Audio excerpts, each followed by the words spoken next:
एक ऐसा बैटर जिसके करियर में फेलियर भी थे, क्रिटिसिज्म भी था और कैप्टेंसी का अनबिलीवेबल प्रेशर भी। लेकिन नासिर हुसैन ने एक स्ट्रगलिंग इंग्लैंड टीम को सिर्फ मैचेस जीतना नहीं सिखाया, उन्होंने इंग्लैंड को हार से डरना बंद करना सिखाया। ये कहानी है एक ऐसे क्रिकेटर की जिसके नाम शायद सबसे ज़्यादा रिकॉर्ड नहीं थे, लेकिन जिसका इम्पैक्ट उसके नंबर से कहीं बड़ा था।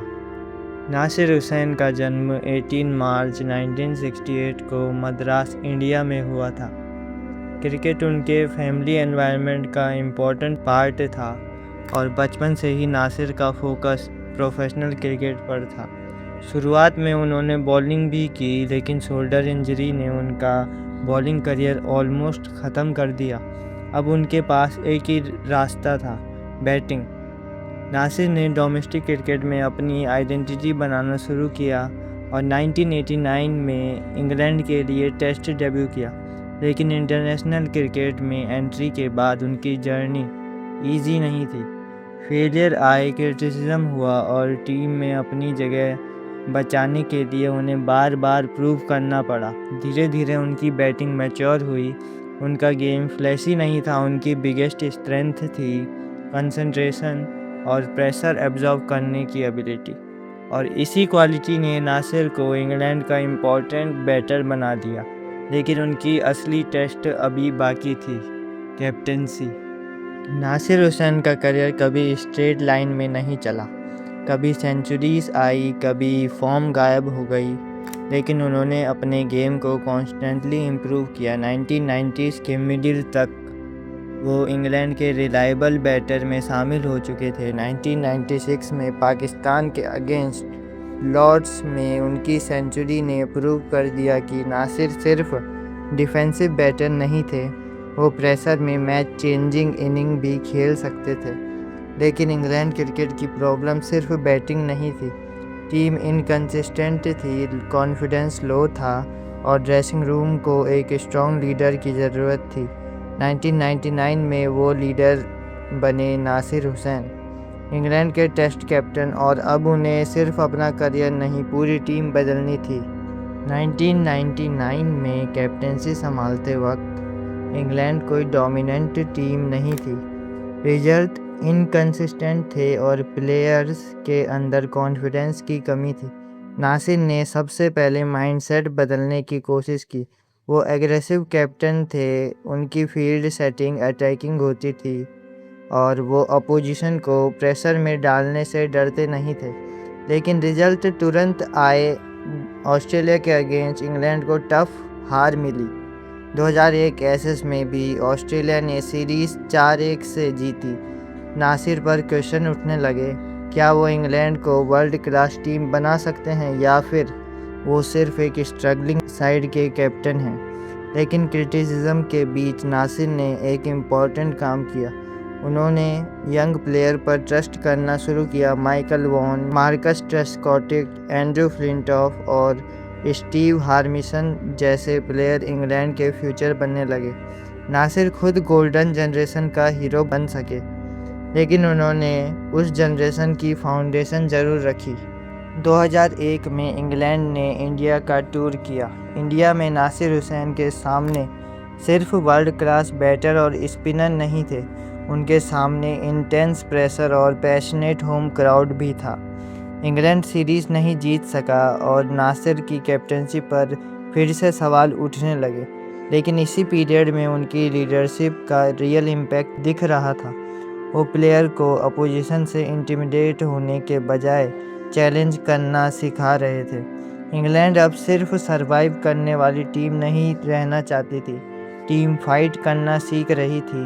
नासिर की कैप्टनसी में इंग्लैंड को बहुत लॉसेस मिली, लेकिन उन्होंने ड्रेसिंग रूम का एटीट्यूड चेंज कर दिया। और कभी कभी रीबिल्डिंग का मतलब ये नहीं होता था कि आप खुद ट्रॉफी जीतो, बल्कि ये होता है कि आप अगले कैप्टन को विनिंग टीम हैंड ओवर करो।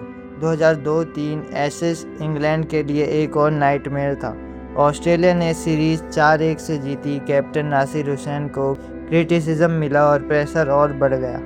लेकिन 2003 तक इंग्लैंड के अंदर एक नई आइडेंटिटी डेवलप हो चुकी थी। नासिर ने कैप्टनसी छोड़ दी और माइकल वॉन ने रिस्पॉन्सिबिलिटी संभाली।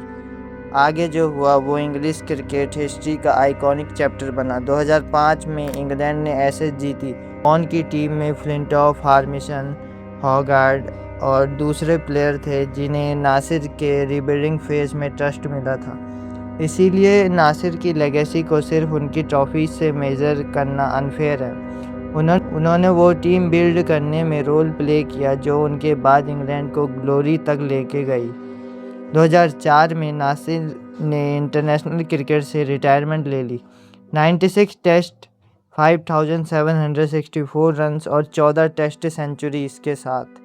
लेकिन उनकी स्टोरी अभी ख़त्म नहीं हुई थी। रिटायरमेंट के बाद नासिर हुसैन ने क्रिकेट से डिस्टेंस नहीं बनाया। वो कमेंट्री और एनालिसिस की दुनिया में आ गए और यहाँ उनकी पर्सनैलिटी का एक डिफरेंट साइड सामने आया।